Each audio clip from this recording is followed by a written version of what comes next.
ಸ್ನೇಹಿತರೆ, ನಮ್ಮ ಯೂಟ್ಯೂಬ್ ಚಾನಲ್ಗೆ ಆಧಾರದ ಸ್ವಾಗತ. ಸ್ಮಶಾನವನ್ನು ಇಷ್ಟಪಟ್ಟು ಯಾರೂ ನೋಡುವುದಿಲ್ಲ, ಆದರೆ ಈ ಸ್ಮಶಾನ ಹಾಗಲ್ಲ. ನೋಡಲೇಬೇಕು ಎನ್ನುವಂತೆ ಈ ಸ್ಮಶಾನ ಇದೆ. ಈ ಸ್ಮಶಾನಕ್ಕೆ ಹೋಗುವ ದಾರಿಯಲ್ಲಿ ಮೊದಲಿಗೆ ಎದ್ದು ಕಾಣುವುದು ಕಲಾತ್ಮಕ ದ್ವಾರ.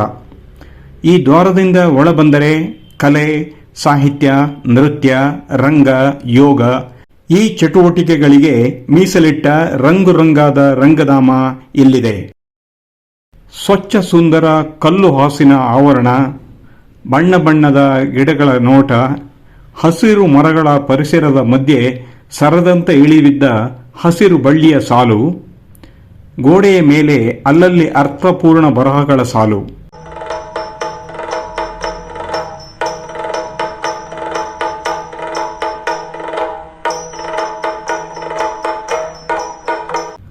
ಜೊತೆಗೆ ಕೆಂಪು ಗೋಡೆಯ ಮೇಲೆ ವಿಧ ವಿಧ ಚಿತ್ತಾರ,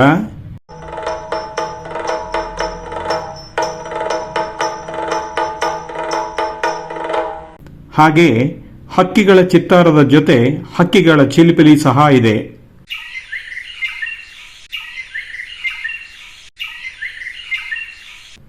ರಂಗಧಾಮದ ಒಳ ಹೋದರೆ ರಂಗಕಲೆಗಳ ರಂಗು ರಂಗಿನ ಲೋಕ ನೋಡಬಹುದು.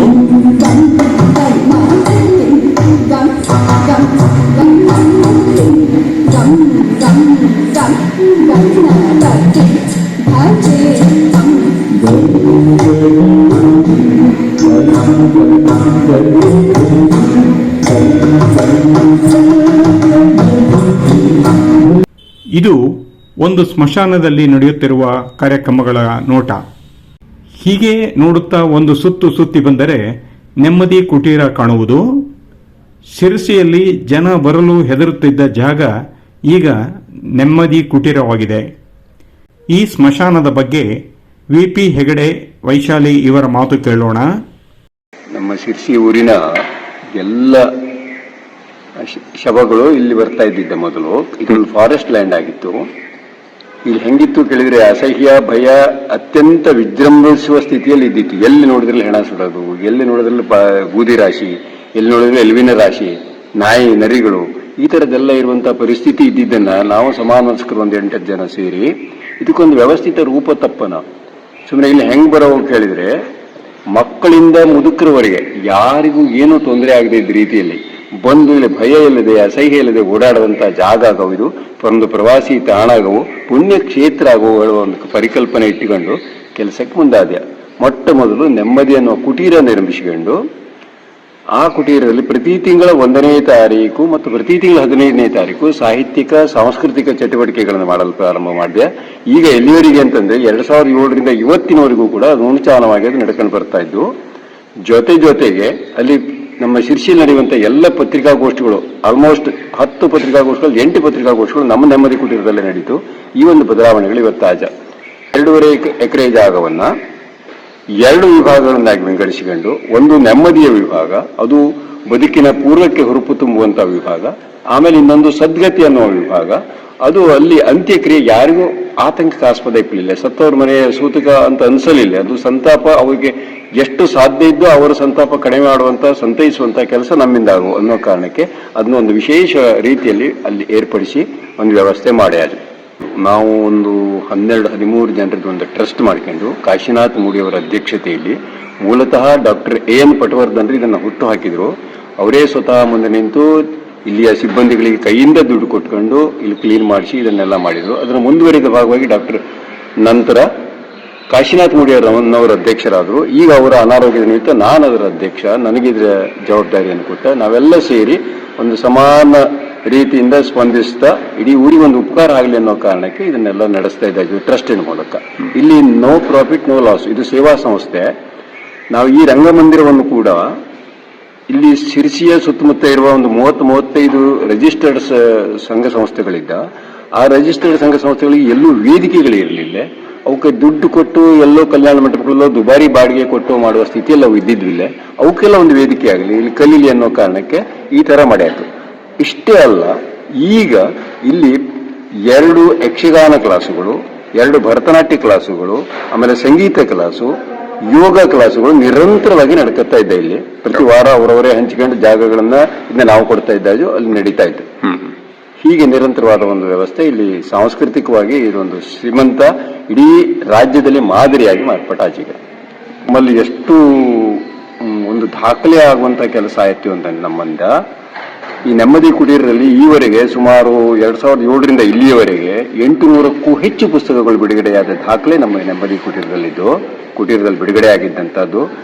ಪುಸ್ತಕಗಳ ಬಿಡುಗಡೆ ಅದು ಕರ್ನಾಟಕದ ಯಾವುದೇ ಊರಿನಲ್ಲಿ ಒಂದೇ ಜಾಗದಲ್ಲಿ ಇಷ್ಟು ಬಿಡುಗಡೆಯಾದ ದಾಖಲೆಗಳು ಇವತ್ತಿನವರೆಗೆ ಎಲ್ಲೂ ಇಲ್ಲ. ಕರ್ನಾಟಕ ಅಂತಲ್ಲ, ಬಹುಶಃ ಭಾರತದಲ್ಲಿಲ್ಲ. ಅದೊಂದು ದಾಖಲೆ ಇದು, ಅದೊಂದು ಉಲ್ಲೇಖನೀಯವಾದಂತಹ ಒಂದು ಸಂಗತಿ ಅದು. ಹಾಗಾಗಿ ಅದು ನಮಗೆ ಹೆಮ್ಮೆಯಿಂದ ನಾವೆಲ್ಲರೂ ಹೇಳ್ಕೊತಾ ಇದ್ದೇವೆ. ಈ ರಂಗಧಾಮ 800 ಪ್ರೇಕ್ಷಕರಿಗೆ ವಿವಿಧ ಕಾರ್ಯಕ್ರಮ ವೀಕ್ಷಿಸುವ ಸುಸಜ್ಜಿತ ರಂಗಮಂದಿರ, ಶುದ್ಧ ಕುಡಿಯುವ ನೀರು, ಊಟ ಉಪಹಾರ ಮಾಡಿದರೆ ವಿಶಾಲವಾದ ಕೈ ತೊಳೆಯುವ ಸ್ಥಳ, ಕಿಟಕಿ ಬಾಗಿಲುಗಳಿಗೆ ಪರದೆ ಹಾಕಿರುವ ಸ್ವಚ್ಛ ಶೌಚಾಲಯ, ರಂಗಧಾಮದ ಎಡಪಕ್ಕದಲ್ಲಿ ಸಿಬ್ಬಂದಿಗಳಿಗೆ ಸುಸಜ್ಜಿತವಾದ ವಸತಿ ಗೃಹ, ಇಲ್ಲಿಂದ ಸ್ಮಶಾನಕ್ಕೆ ಸಹ ಹತ್ತಿರದ ದಾರಿ ಇದೆ. ಇನ್ನು ಕಣಜ, ಬೆಳಕಿನ ಬೀಜಗಳು ಎನ್ನುವ ವಿಭಿನ್ನ ಕಾರ್ಯಾಲಯ ಇಲ್ಲಿದೆ. ಈ ಕಣಜ ಒಂದು ವಾಚನಾಲಯ ಮತ್ತು ಹಳೆ ವಸ್ತುಗಳ ನೆನಪಿನ ಸಂಗ್ರಹಾಲಯ. ಇಲ್ಲಿ ಪುಸ್ತಕಗಳನ್ನು ಶಿಸ್ತುಬದ್ಧಾಗಿ ಇಟ್ಟಿದ್ದಾರೆ ಮತ್ತು ಸಂಗ್ರಹಾಲಯದ ವಸ್ತುಗಳನ್ನು ಅಚ್ಚುಕಟ್ಟಾಗಿ ಜೋಡಿಸಿಟ್ಟಿದ್ದಾರೆ. ಇಷ್ಟೆಲ್ಲ ಇರುವ ಈ ಸ್ಮಶಾನದಲ್ಲಿ ನಿಜವಾದ ಸ್ಮಶಾನ ಎಲ್ಲಿ ಎಂದು ನೋಡೋಣ.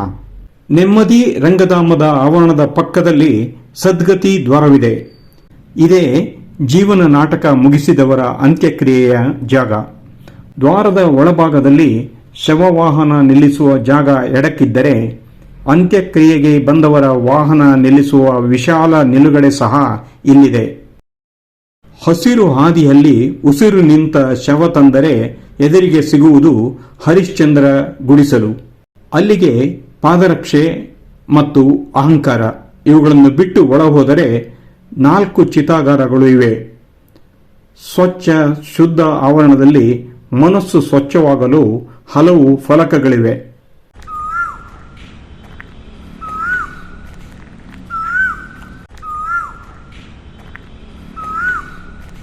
ಇದರ ಜೊತೆ ಚಿತೆಯಲ್ಲಿ ದೇಹ ಸುಟ್ಟು ಬೂದಿಯಾದರೂ ದೇಹಕ್ಕೆ ಅಳವಡಿಸಿದ ಲೋಹ ಸುಡದಿದ್ದರೆ ಅವುಗಳನ್ನು ಸಹ ಸಂಗ್ರಹಿಸಿ ಇಟ್ಟಿದ್ದಾರೆ. ಇನ್ನು ಈ ಸ್ಮಶಾನಕ್ಕೆ ಉಚಿತ ಸಹಾಯ ಮಾಡುವವರ ಬಗ್ಗೆ ತಿಳಿಯೋಣ. ಸಮಾನ ಮನಸ್ಕ ಸದಸ್ಯರು ಸೇವೆ ಮಾಡುವ ಮನಸ್ಥಿತಿ ಇರುವಂತವು, ಹಾಗಂತ ಯಾರಿಗೂ ಇದ್ರ ಅವಶ್ಯಕತೆ ಇಲ್ಲದೆ ಇದ್ದಂಥವು, ಆದರೂ ಕೂಡ ಪ್ರೀತಿಯಿಂದ ಇಲ್ಲಿ ಬಂದು ಅದು ಕಟ್ಟಿಗೆ ಹೊರದಿರಲಿ, ಕಟ್ಟಿಗೆ ಒಡೆಯದಿರಲಿ, ಸ್ವಚ್ಛತೆ ಮಾಡೋದಿರಲಿ, ಆ ಕಾರ್ಯದಲ್ಲಿ ಪ್ರತಿ ಆದಿತ್ಯವಾರ ಬೆಳಗ್ಗೆ 7ರಿಂದ 9ರವರೆಗೆ ತೊಡಕುತ್ತೇನೆ. ಅದು ಇಡೀ ರಾಜ್ಯಾದ್ಯಂತ ಒಂದು ಸುದ್ದಿನವತಿ ಎಲ್ಲ ಪೇಪರ್ಗಳಲ್ಲಿ ಬಂತು. ಬಟ್ ಇವತ್ತು ಈ ಸಾಮಾನ್ಯ 4 ವರ್ಷದಿಂದ ಪ್ರತಿ ಆದಿತ್ಯವಾರ ಬಂದು ಕೆಲಸ ಮಾಡ್ತಾ ಇದ್ದೇವೆ. ಜನರ ಕಾಣಿಕೆ ಸದ್ವಿನಿಯೋಗ ಮಾಡಿಕೊಂಡು ಕೆಲವೇ ಸಮಾಜ ಹಿತ ಚಿಂತಕ ಜನರು ಟ್ರಸ್ಟ್ ಮಾಡಿಕೊಂಡು ವ್ಯವಸ್ಥಿತವಾಗಿ ನಡೆಸುತ್ತಿರುವ ಈ ಸ್ಮಶಾನ ರಾಜ್ಯದಲ್ಲಿಯೇ ಮಾದರಿ ಸ್ಮಶಾನ. ಇದರ ನಿರಂತರ ನಿರ್ವಹಣೆಗೆ ದಾನಿಗಳು ಇದ್ದಾರೆ ಮತ್ತು ಅವರ ಸಂಖ್ಯೆ ಸಹ ದಿನೇ ದಿನೇ ಹೆಚ್ಚುತ್ತಿದೆ. ಈ ಪ್ರೇಕ್ಷಣೀಯ ಸ್ಮಶಾನಕ್ಕೆ ಒಂದು ದಿನದ ನಿರ್ವಹಣೆ ವೆಚ್ಚಕ್ಕೆ ದಾನಿಗಳು ಆಗಲು 1500 ರೂಪಾಯಿಗಳು ಸಾಕು. ಸತ್ತ ಮೇಲೆ ಹೊತ್ತುಕೊಂಡು ಹೋಗುವುದು ಹೆಣ ಮಾತ್ರ, ಹಣ ಹೊತ್ತುಕೊಂಡು ಹೋಗುವುದು ವಿರಳ. ಸಾಧ್ಯವಾದಷ್ಟು ಇಂತಹ ಪುಣ್ಯ ಕಾರ್ಯಕ್ಕೆ ಹಣ ದಾನ ಮಾಡಿದರೆ ಚೆನ್ನ. ಜಗವೇ ನಾಟಕರಂಗ ಎನ್ನುತ್ತೇವೆ, ಆದರೆ ನಾಟಕ ಮುಗಿದು ಕೊನೆ ಉಸಿರು ಹೋದ ಮೇಲೆ ಕೊನೆಗೆ ಬರುವುದು ಸ್ಮಶಾನಕ್ಕೆ. ಈ ವಿಡಿಯೋ ನಿಮಗೆ ಇಷ್ಟವಾಯ್ತಲ್ಲ, ಒಂದು ಲೈಕ್ ಕೊಡಿ, ಹಾಗೆ ಇದನ್ನು ಇತರರಿಗೂ ಶೇರ್ ಮಾಡಿ. ಇದರ ಜೊತೆಯಲ್ಲಿ ನಿಮ್ಮ ಕಮೆಂಟನ್ನು ಸಹ ಹಾಕಿ. ಹಾಗೆಯೇ ನನ್ನ ಚಾನಲ್ಗೆ ಸಬ್ಸ್ಕ್ರೈಬ್ ಆಗದಿದ್ದರೆ ದಯವಿಟ್ಟು ಸಬ್ಸ್ಕ್ರೈಬ್ ಆಗಿ. ಮುಂದಿನ ಸಂಚಿಕೆಗಾಗಿ ಕಾಯಿರಿ. ಧನ್ಯವಾದಗಳು.